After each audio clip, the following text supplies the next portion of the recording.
If you've ever looked at a brand new premium ship in World of Warships and thought, hey, maybe this one's special, no, hold on, because the newest additions, USS Indiana and USS Bridgeport, prove that not every new ship deserves your money or your grind. Hey everyone, welcome back to the channel. It's Normal Guy of the North here.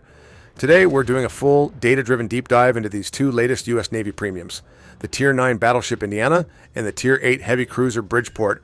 Both are flashy, both are tied to the Navy 250 event, but the more you dig into the stats, the more obvious it becomes. These ships aren't game changers, they're marketing bait. Let's get the basics out of the way.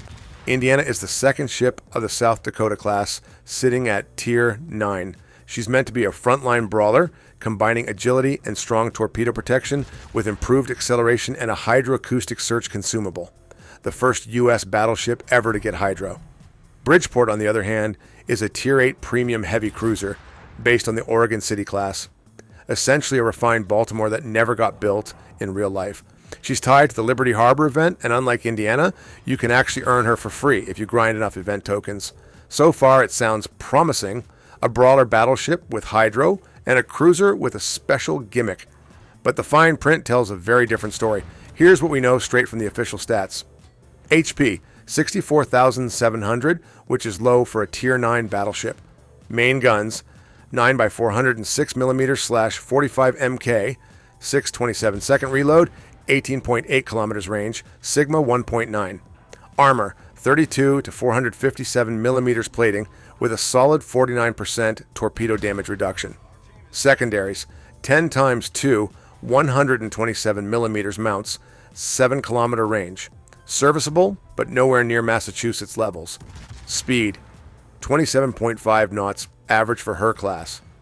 Consumables, damage control party, repair party, hydroacoustic search, and a choice between spotter, fighter, or defensive AA fire.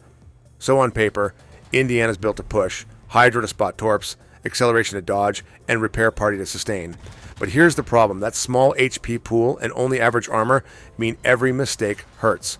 Her accuracy is merely okay, and she doesn't have the secondary power that makes Massachusetts so iconic. Let's line them up. Massachusetts Tier 8 close range brawler. Best secondaries, fast heal, great armor angles, short main gun range. Alabama Tier 8 mid-range sniper, good accuracy and range. Weak secondaries. Indiana Tier 9 brawler with hydro search, strong torp protection, faster reload, low HP, average armor, unremarkable guns. So, while Indiana technically reloads faster and carries hydro, she doesn't hit harder or tank longer. She's a jack of all trades that doesn't excel in any one category. You'll push up confidently and then watch your health evaporate under focused fire. Then there's how you get her. Indiana isn't a simple premium purchase. She's buried in the Navy 250 event. You can buy her outright in the Admiral Bundle for $179.98 Canadian or roll the dice on 1,250 doubloon premium containers. The event's full bundle chain costs over 50,000 doubloons if you go all the way to unlock her for 1 credit. That's an enormous cost for a ship that, at best, performs marginally better than a Tier 8. And honestly, Massachusetts still gives you more fun, more survivability, and more flexibility for far less money. So unless you're a collector or a whale, Indiana just doesn't justify the price tag. Alright, let's move from the brawler to the so-called Tier 8 Des Moines, because the Bridgeport, while free to earn, might be one of the strangest premium cruisers we've seen in years. Bridgeport is built on the Oregon City hull, carrying 9x200 3mm guns, a 13-second base reload, and a Sigma of 2.0. She has a 41,900 hit point pool, standard 27mm plating, and good concealment, 11.4 kilometer surface detection. Top speed, 33 knots with a sluggish 12.6 second rudder shift. Her standout feature, and this is crucial, is the main battery reload booster. For 80 seconds, this consumable slashes reload time to near zero, letting you pump out Tier 10 level DPM for over a minute straight. When it's active, she's a monster. When it's not, she's a Baltimore with anemia. Consumables include damage control party, unlimited, main battery reload booster, repair party, and either hydroacoustic search or defensive AA fire. She doesn't get radar, so spotting and cap control are limited. Now, compared to the Tech Tree Baltimore, which has radar, stronger DPM consistency, and great armor, Bridgeport looks like a downgrade. Baltimore brings steady damage, reliable radar support, and solid AA, everything you want from a heavy cruiser. Bridgeport gives you one gimmick, the reload booster. Outside of that short burst window, her reload and shell velocity make her feel sluggish and underwhelming. So if you're a cruiser main who likes consistency and team utility, Baltimore remains the easy choice. And it's free. Then there's Rochester. Rochester skips radar too, but she brings smoke and hydro, giving her incredible self-sustain. You can push, disengage, and reposition safely. Something Bridgeport can't do once she's committed. Rochester can survive mistakes. Bridgeport can't. If you burn through your reload booster at the wrong time, you're just another heavy cruiser with a long reload and no escape tools. Next, Wichita.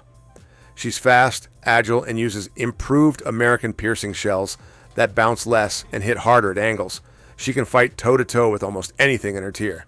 Bridgeport doesn't have that shell behavior or agility. She's slower to turn and much more vulnerable when flanked. So if you like sharp handling and punishing broadsides, Wichita's the better, more reliable choice. And then there's Anchorage, the oddball in the group. Anchorage brings torpedoes, smoke, and a big AP punch. She's slower, sure, but she has genuine utility and surprise value. Bridgeport? No torps, no smoke, no radar. Just a temporary reload gimmick. Anchorage gives you multiple play options. Bridgeport gives you one. So we're seeing the same pattern again. Indiana and Bridgeport both look appealing, new, shiny, American, but they fail to stand out in meaningful gameplay. Indiana's trying to be a brawler without the health pool to back it up. Bridgeport's trying to be a mini Des Moines, but runs out of steam the moment her reload booster ends. As premiums, both ships come with fixed modules. You can tweak upgrades, but not the hull or fire control systems. That means you're locked into their base performance. For Indiana, you'll lean on survivability builds, damage control system mod 1 and 2, and concealment. For Bridgeport, you'll prioritize reload, range, and concealment to make that booster window count. But no matter how you build them, their limitations remain: low HP, average armor, and no true gimmick longevity. Here's where the two ships differ sharply. Indiana is a premium paywall ship costing upwards of 50,000 doubloons or $179.98 Canadian through Admiral bundles or Navy 250 crates. Bridgeport, on the other hand, is free through the Liberty Harbor event if you grind naval-based supplies, or 32,000 doubloons if you skip the grind. Both are rare, both time-gated, but only Bridgeport can be earned through play. And yet, even as a free ship, Bridgeport's reward value just isn't there when you can earn Rochester or play Baltimore instead. When you actually play them, the issues become clear fast. Indiana feels decent at first. Hydro helps, and her guns can lob shells over islands, but her small HP pool means sustained fights drain her fast. You'll get punished hard for pushing too early, and the lack of standout secondaries limits her close-range presence. Bridgeport is the opposite, incredible for 80 seconds when the reload booster is active. But outside of that window, she's painfully average. Her long rudder shift and lack of radar make her poor at cap control or spotting. She's fine for opportunistic ambushes, not for carrying games. So here's my honest verdict. If you're a collector, fine. Both are gorgeous ships with unique histories, but if you're looking for value or performance, neither is worth chasing.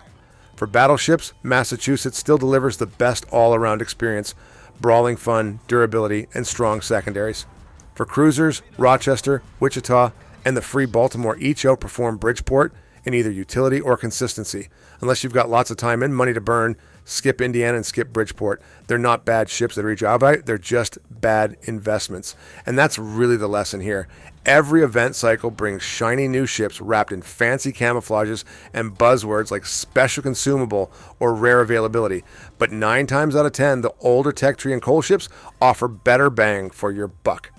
So before you spend, check the numbers and maybe check this channel, because I'll always tell you what's really worth it.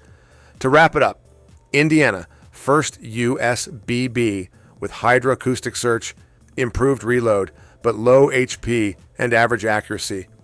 Feels like a side grade, not an upgrade. Bridgeport, main battery reload booster, gives wild burst damage, but poor baseline DPM and no radar make her inconsistent. Alternatives: Massachusetts for fun, Alabama for precision, Baltimore for balance, Rochester for flexibility, Wichita for agility. Unless you're collecting for the port, your time and money are far better spent elsewhere. Thanks for watching. I really appreciate it. please feel free to click on the videos on your screen for more World of Warships content. But as always, take care, stay safe, and I wish you all the best. See you in the next one, and bye for now.